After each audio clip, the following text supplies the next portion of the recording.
Me identifico como anarquista porque creo que en esta época,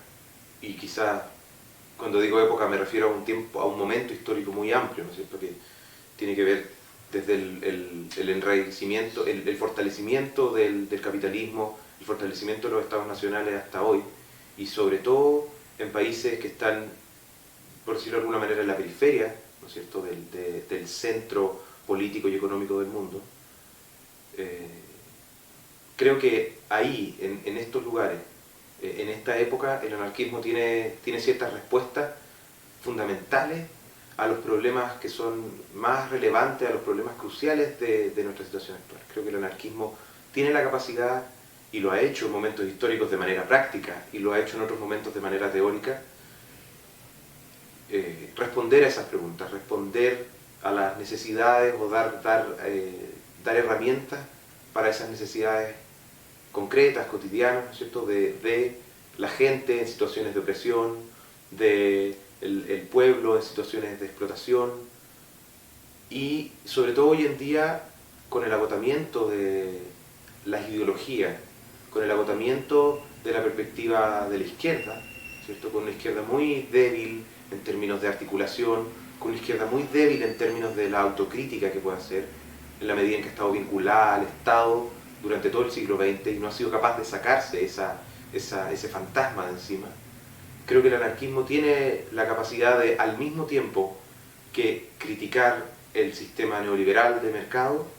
y por lo tanto criticar la desarticulación generalizada que implica el capitalismo, no refugiarse por su cuenta en el Estado, ¿no es cierto?, como un ente que es capaz de regular, de intervenir, de alguna manera de planificar de manera centralizada la vida en sociedad, sino que el anarquismo puede aportar a que veamos que una crítica al mercado y al capitalismo no tiene que pasar por el Estado, sino que tiene que pasar por la capacidad de la misma comunidad, de la misma sociedad de autoorganizarse. Yo creo que ese punto de autonomía, de autodeterminación, de autogestión, podríamos decir en términos más específicamente anarquistas, creo que es uno de los principales aportes en términos de una perspectiva política, de un horizonte político. Además, creo que tiene sentido ser anarquista hoy en día porque no solo se puede aportar en términos de horizonte, ¿no es cierto?, de hacia dónde vamos, sino que se puede aportar en términos de cómo llegamos a ese lugar. Que el anarquismo tiene la capacidad también de mostrar que la forma en la que se ha pensado la estrategia de cómo transformar el mundo, de cómo hacerlo un lugar realmente habitable, ¿no es cierto?, para todas las personas, el anarquismo puede aportar en eso también, puede mostrar que a través de medios, digamos, jerárquicos, basados en las mismas estructuras que utiliza el sistema, no se llega muy lejos, y que evidentemente lo ha mostrado la historia, se llega a estar muy muy cerca y no se pueden hacer verdaderas transformaciones. En el fondo, básicamente la idea de que el poder corrompe, ¿no es cierto? No porque el poder sea una especie como de fantasma que posee a la gente y la transforma en gente mala, porque no es un problema ético, no es un problema meramente psicológico, es un problema de situaciones, ¿no es cierto?, de contextos, de posiciones sociopolíticas, donde una persona que ocupa un cargo de poder,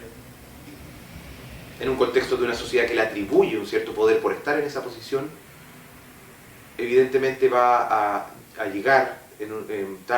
temprano o tarde, a una situación de diferencia, de desigualdad con los demás, y por lo tanto de una cierta opresión, no en términos personales, no una relación personal de opresión, sino una relación social de opresión. Y esa opresión es quizás una de las peores taras, uno de los peores impedimentos para que efectivamente se logre una emancipación generalizada o una transformación que no solo incluya a unos pocos, sino que implique una situación de igualdad, de libertad, de felicidad para todos. Por eso soy anarquista.